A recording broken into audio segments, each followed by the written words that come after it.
या सीझनमध्ये आमची तुम्हाला आपल्याला नम्र विनंती आहे शेतकरी बंधूंना की आपण पाणी पडल्यानंतर 110 mm पाणी पडल्यानंतर पेरणी करा. त्याच्या अगोदर पेरणी करू नका.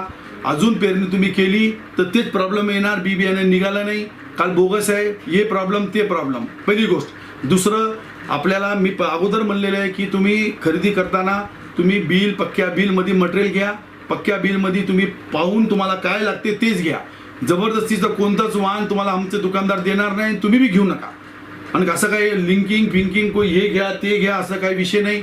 पूर्ण महाराष्ट्रामध्ये पूर्ण काम करतो मी. पूर्ण शासन, माननीय डायरेक्टर साहेब, कमिशनर साहेब, कृषी मंत्री साहेब यांचं लक्ष एक एक गावामध्ये, एक एक तालुक्यामध्ये त्यांचे लक्ष लागलेलं आहे.